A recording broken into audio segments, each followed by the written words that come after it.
Welcome to Power Your Profits podcast, your friendly guide in bringing your business revenue to the next level. Listen as host Susie Carter hears inspiring stories of success from her fellow entrepreneurs and transformational leaders. Prepare to make significant change to your strategies as they unravel the secrets of building multi-million-dollar businesses and the most effective tips on finance, marketing, and sales accountability. If you want to make your first step towards explosive business growth, this is the right podcast for you. Without further ado, here is your host, Susie. Welcome to Power Your Profit podcast. I'm your host, Susie Carter, and I have an amazing guest today. She is an entrepreneur coach. She believes that entrepreneurship is the way to create unlimited wealth and freedom. Whether you're ready to make your first dollar or your first million, the entrepreneur coach, Bri Seeley, will help you create long-term sustainable success on your terms. She is ready to bust that glass ceiling. Bri, thank you for joining us. Thank you for being here. I'm excited that you're here. So Bri, tell everybody who you are, who you serve, and what your sweet spot is. I am Bri Seeley. I am the entrepreneur coach, and I really help women to abandon the wage paradigm so that they can become the ultimate source of wealth for themselves through entrepreneurship. Oh my God, I love that. The wage paradigm. Talk a little bit more about that, because I think that is new language, which I love. Yes. Introducing us all to new language. Like, what is the wage paradigm and how to use entrepreneurship to leverage that?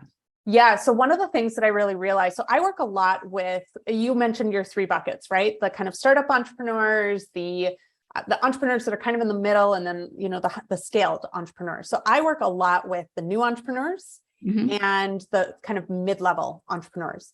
And one thing that I heard over and over and over and over and over again was, I essentially don't trust myself to make the money I need to make to support myself, right? Like, well, I can't quit my job because it's stable and secure. Well, right. I can't start a business because it's going to be inconsistent income. So there's this mentality that I think especially women have, that in order to have a stable income, we need to have a job. We need to have a wage. Someone else needs to pay us in order for us to have a stable, steady income.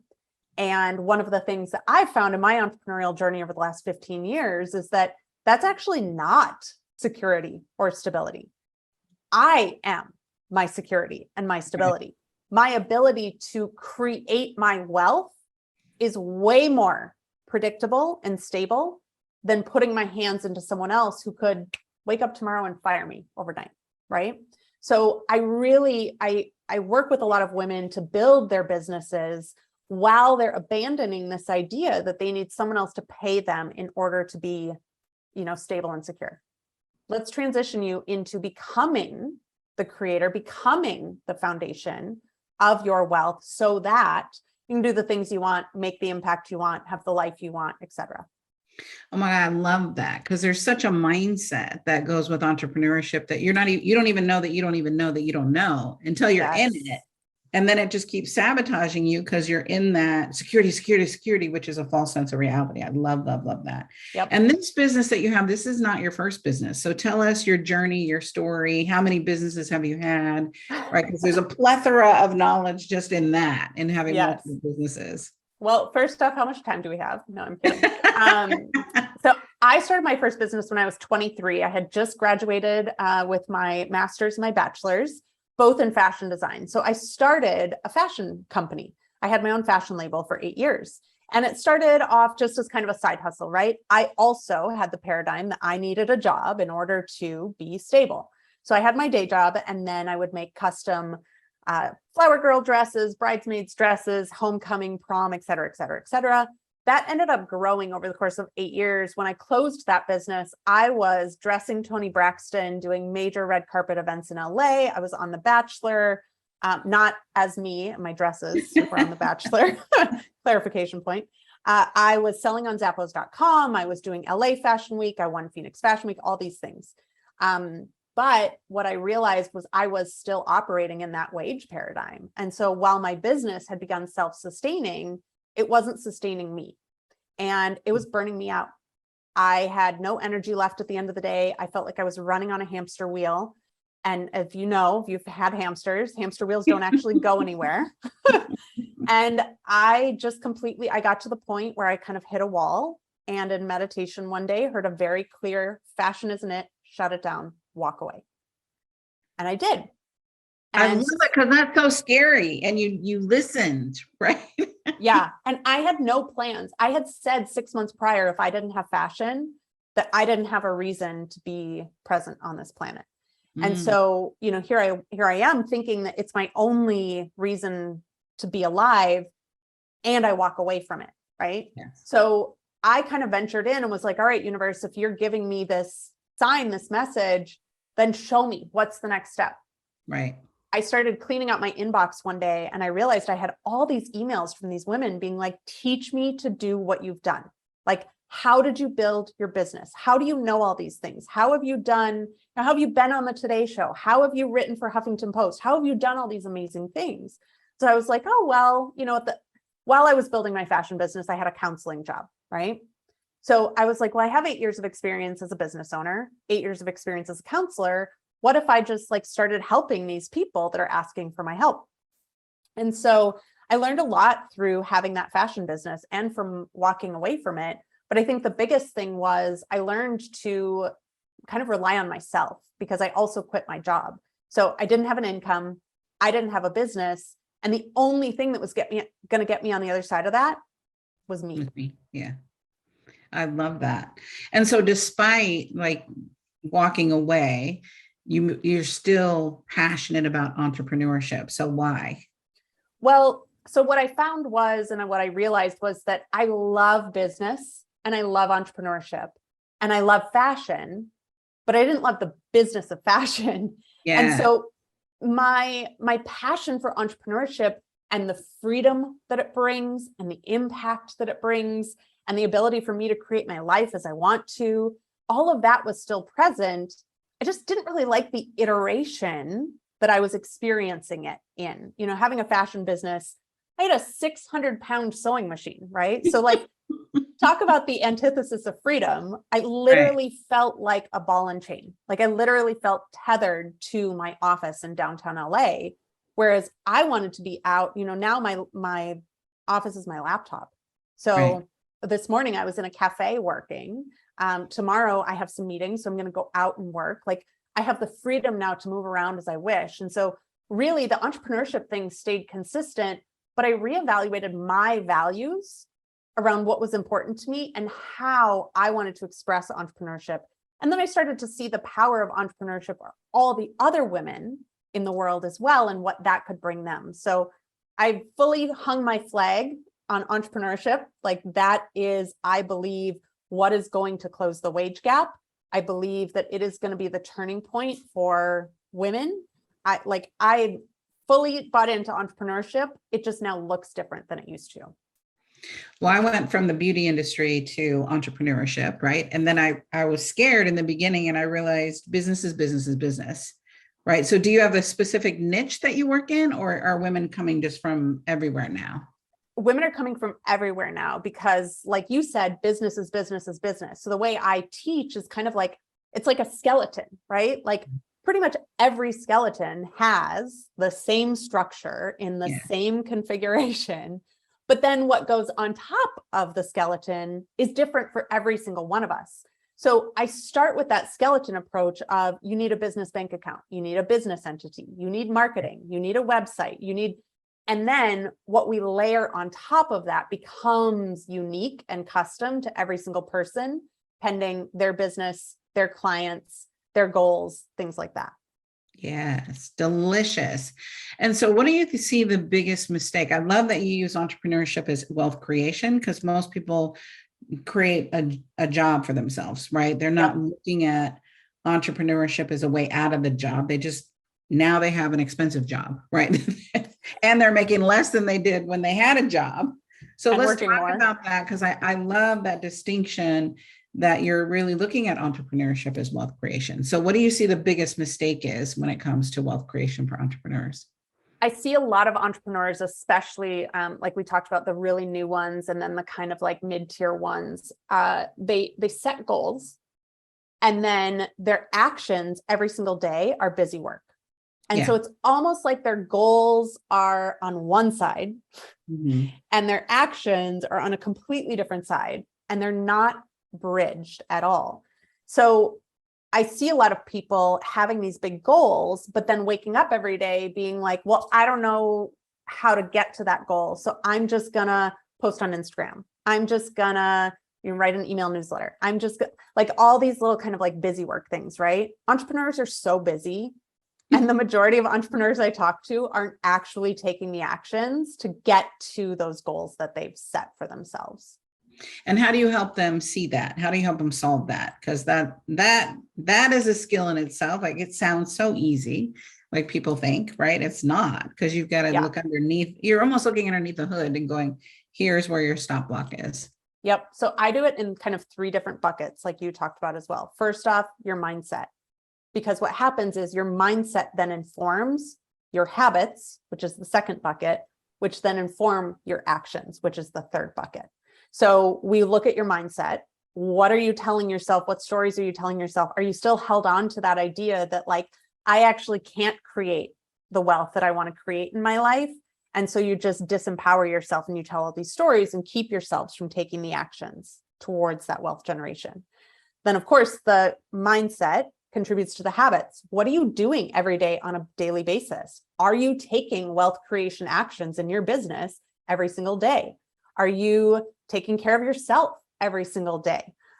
Do you have a morning routine or ritual or thing that you do to put yourself in that wealth creation mode so that you can then move to bucket 3 and take those actions, right? And when I talk about actions with people, I have a whole system that I use to break those yearly goals down into today's actions so that you can know what I'm doing today is feeding my weekly goals, which is feeding my monthly goals, which is feeding my quarterly goals, which is leading me directly to accomplishing that yearly vision that I have simply from this one step that I'm taking today. I love that. So give me examples of the, you said daily actions for creating your wealth creating actions. So what are some examples that you have entrepreneurs for their wealth creating actions? So I really like to distinguish between like passive actions and bold actions. So again, passive actions, like I mentioned earlier, is like, I'm just going to post on Instagram, or I'm just going to put this thing here and hope someone sees it. Bold actions are, who can I talk to? Did someone reach out and inquire that never followed up? Can I set up a call with them to have a sales conversation? Is there a partnership I could develop to get in front of someone else's audience to provide value, to help them take the next step that would then inspire them to reach out to me, right? So bold actions, generally people are a little more hesitant to take because you could reach out to Susie Carter to be on her podcast and she could tell you no, right? You could call that past client to ask for a referral and they could say no.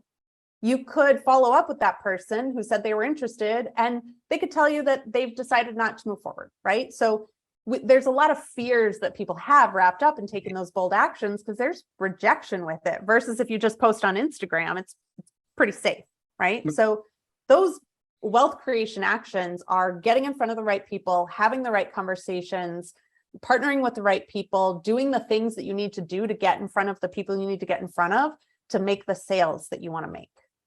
I love it. Right. We talk about what's the highest income producing activity, only you can do. Those are the highest income producing activities. So all of you, when I say that and you're like, I don't even know what she's talking about. That's what we're talking about. I think that's a delicious way to give that example. So thanks, Bri. I appreciate it. The other thing I tell people too is oftentimes when you're thinking in the morning of what you could be doing that day to generate income in your business, when you think of something and your mind immediately says, oh no, we can't do that. That's the exact action. That action should be moved up to your number one priority for the day because our mind talks us out of the scariest actions. And it's always the scariest actions that produce the biggest results for us. So, oh my gosh, so many times, like I would waste a whole day putting that off because I was scared. And so I love that. Put it first and get it over with, and then take your nap, right? I'd wipe myself out because I was so scared. And then by finally make the phone call, or I'm like, I gotta take a nap. Yep. And I always think too, like you've already then, if you wait till the end of the day, you've already taken that action mentally 100 times before you actually do it physically. And that's why you're exhausted, because you've already done the action 100 times before you've actually done the action. So if you just do it first thing, you then only have to do it once instead of 101 times. And then you can move on with the rest of your day. Because usually too, once you do it, it's done, you're relieved, it's easier than you thought it was going to be. And everything else for the rest of the day is just going to be cake. Exactly. So let's shift just a little bit, because I think that my biggest lessons have not been in my wins. My biggest lessons of, God, I wish I would have known then what I know now. So what was what's been to this point, and I say this point because we're entrepreneurs, your biggest failure or your biggest learning experience, however you want to label it. And then what did you learn from that? I mean, I really think it came through my fashion business because, I say all these things. That's truly what I was doing in my fashion business, right? I said earlier, running on that hamster wheel. I was doing all of this busy work in my fashion business. Ask me how many sales calls I had in my fashion business in 8 years. How many? I could probably count them on one hand, right? That's crazy. So I was, I had the perfect website. I had the perfect social media. I had the press strategy. I mean, I was featured in all of the top press outlets in fashion, on the cover of one of them, like all of these amazing accolades and accomplishments, yet I wasn't taking those wealth creation actions. And so when I switched into this business, I knew that something had to change. And I hired a coach, and she was like, this is why. Yeah. This is why. And now you get to do things differently. You change your mindset, you change your habits, you change your actions.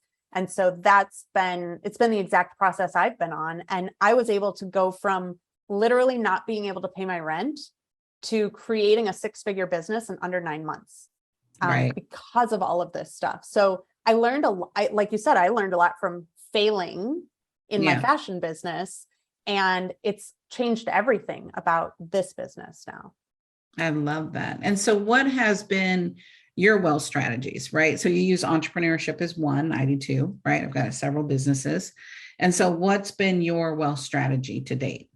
Yeah, so entrepreneurship has been my main one to date. Honestly, like I'm actually in a season of change right now. This year has been really transformative for me because I'm starting to see an even bigger picture. And so I am an employee of my business. And of course, so that's part of it, but also my business is part of it. I'm actually launching a nonprofit next year. And I will be starting with my first women's activation event in Tulsa in May of next year. It's going to be 3 days, and that's going to be the crux for then building a nonprofit on top of that, which I'm really excited about. It's also going to let me do fundraising in a way I've never done fundraising, getting some brands and some companies to also be backing me and what I'm building and how I'm influencing female entrepreneurs. And then this year, I bought my second house with my boyfriend, and we were lucky to get a house that has an attached mother-in-law unit on it. So right now, how that's looking is we make our mortgage every single month from Airbnb, that mother-in-law unit. And then, of course, that gives us all sorts of tax deductions as well for our home that we're living in. And then at some point, we'll turn this into a dual income property and then move on to our next one, which I think will probably then be turned into another income generating property and just kind of like starting to build out from there. I love it. I think what's consistent when I ask that question is there's always some kind of real estate play, right? I've built the majority of my wealth in real estate. Now my businesses has always given me the money to build and to buy and invest, right? You have to be savvy and frugal and not spend every dollar that you make, which we talked about in the green room of, you're first looking to buy the things, buy your success, buy the notoriety, look good, have all the right things, whatever the right things are. And so I love that you share that because it's part of our philosophy as well. So Bri, looking back in your life, right? Not that it's over. We still got a ton of life left in us. What do you want to be remembered for? If you had to be remembered for one thing, what would it be? Honestly, I want to be remembered for ending the glass ceiling once and for all. Mm.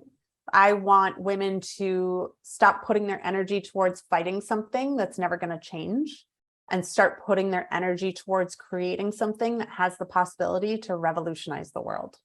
I love that. That takes bravery, right? So when So you're much. up to big things, you've got to have someone that stands behind you, beside you, in front of you, wherever they need to stand to support you in taking that brave, bold move, right? Yeah. When I started entrepreneurship, I was just ignorant. Ignorance was bliss. I was ignorance on fire, and then learned, oh, this is harder than I thought. Mm-hmm. So how can our students get a hold of you? And you have a prize, and we love prizes. So talk to us about your prize that you're giving us, and how do we stay in contact with you? Because we have a lot of students that would love, love, love to learn from you. Yeah. So the easiest and quickest way to stay in contact with me is I am all over Instagram. It's my favorite platform. And part of the reason I love it. So you can find me at Bri Seeley. I want you to send me a DM and let me know what your biggest takeaway was from this episode. I check all of my other messages. I respond to everyone. So would love to hear from you what you took away from Susie and Mai's talk. And then my free gift is to help you start building yourself as that foundation for wealth. Stop riding, the roller coaster of inconsistent income and really start to build in consistent guaranteed income in your business. So it's a workbook. It's going to help you learn the 3 principles to consistent wealth in your business so that you can thrive as that profitable entrepreneur that you deserve to be. And remember, it doesn't have to be hard. It has to be strategic. You've got to find the right people that you resonate. So I'm glad to introduce you to Bri Seeley. Bri, thank you for your time. In the show notes, it's briseeley.com/power. Make sure it's in there and you'll click on that. And again, DM her so she can know that you came from our tribe. She loves our community. So Bri, thank you for your day. Thank you for your time. Thank you for your expertise, your wisdom, but more importantly, the courage to change and the courage to be a badass woman in the world, making a profound difference. I'm your sister in the journey, and I appreciate you. Have a blessed day. Thank you for joining us for this episode of Power Your Profits podcast. Let these building blocks from today's most successful industry leaders equip you with the necessary resources and tools to finally establish the highly profitable business of your dreams. Want to hear more? Listen to more episodes at https://poweryourprofitspodcast.com. And don't forget to subscribe to the show. Now is your time to rise to the top of your game, so be sure to catch our next episode. Until next time.